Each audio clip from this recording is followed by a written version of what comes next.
My sister ran away from the arranged marriage, so I was forced to marry the Dark Lord in her place to protect our family. On the wedding night, I pretended to be completely deaf and mute to protect myself.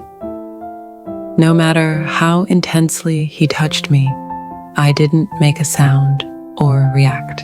Unexpectedly, the man in front of me wasn't the ugly, short, 200-pound fat monster my sister had described. He was breathtakingly handsome, tall, with sharp features, ink-black eyes, and a slightly roguish charm that made my heart race.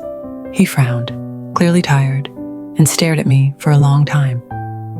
When he spoke, I couldn't hear anything because I had removed my hearing aid on purpose and hidden it in the corner of the room. I just shook my head and pointed to my ears. He didn't believe I was truly deaf, so he turned up the volume on his phone and held it to my ear. I heard only the faintest whisper. Still suspicious, he typed on his phone, "I am Bai Yan." I typed back my name, Dong Q. He asked if I could speak, and I replied that I could but rarely did, since losing most of my hearing. He asked why they didn't buy me hearing aids, and I lied that I had lost mine at the wedding. He didn't press further, went to shower, then returned in comfortable pajamas. His long legs and perfect physique made it impossible not to stare. When he caught me looking, he typed, "It's a short spring night. Time to consummate the marriage, my bride." My throat went dry. I gestured for clothes, quickly showered, and returned to find him waiting. I lay down obediently on one side of the enormous bed, expecting the worst. But he just glanced at me meaningfully and slept on the opposite side. In the middle of the night, he suddenly shouted, "Fire!" to test me. I pretended to be fast asleep and didn't react. He was clearly trying to catch me out. For days afterward, he tested me constantly, scaring me awake at odd hours until I had dark circles under my eyes while he looked refreshed. We stopped sharing a bed. I locked my door at night for safety. Living together, I discovered Bai Yan was a bad, mischievous man. He openly called me little deaf girl, even though I told him with a hearing aid I could hear faintly. He kept talking endlessly around me, even when I didn't respond, as if speaking to himself. I couldn't buy hearing aids myself and had to wait for him to provide one. 1 month into the marriage, I still hadn't been exposed, and I lived in constant fear he would discover the truth and kill me. After all, his family had once been the Dark Lord of the underworld, though they had gone legitimate. Our marriage had saved my bankrupt family from ruin. My father owed them an enormous debt, and marrying into their house was the only way out. My sister had been the original bride, but when she heard rumors of a hideous, fat groom, she fled on the wedding day, leaving a note saying she refused to marry a 200-pound monster. My father, cold and distant since my mother died giving birth to me, forced me to take her place. I had always been the forgotten, sickly daughter, weak, constantly ill, rarely leaving the house. So almost no one outside knew my family had 2 daughters. It was easy to pass me off as the bride. That night, in the bathroom, while covered in shower gel, the door suddenly opened. I panicked, knowing only Bai Yan could enter the heavily secured villa. Through the frosted glass, I couldn't see clearly, but I stayed still, pretending not to hear. He lingered a moment, then left. Later, I learned He had deliberately pushed the door hard to test me again. When he saw my naked body covered in foam, his ears turned bright red, and he fled in embarrassment. The next morning, he acted awkward, ears still pink whenever our eyes met.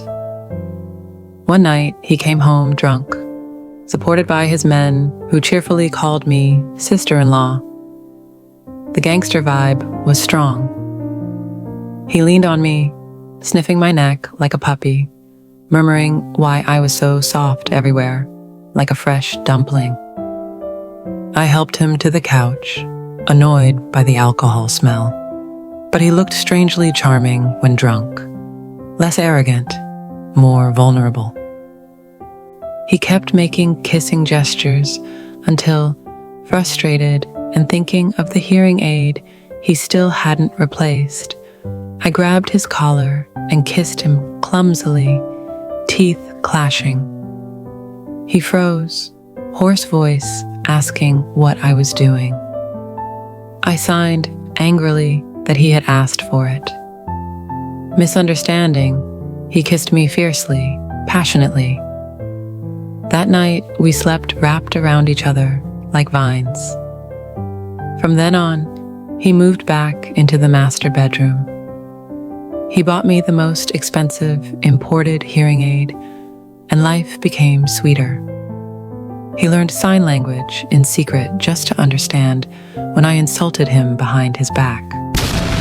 One day, he came home dark-faced, corner of his mouth slowly curling into a cold smile, and signed perfectly.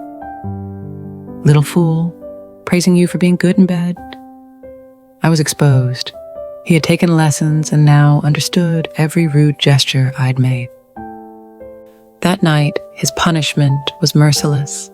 He teased and tormented me until I cried and begged, knowing full well I could hear every filthy word he whispered. For days afterward, he was cold, sleeping in the living room. I missed his warmth terribly. Then my period came with excruciating pain. I sat at the breakfast table, pale and trembling. He noticed, made me brown sugar ginger water, and when I burst into tears from pain and bottled up emotions, he panicked, carried me to the hospital, apologizing the whole way, promising to care for me better. After that, we made up completely. My health improved under his attentive care. I rarely fell ill anymore.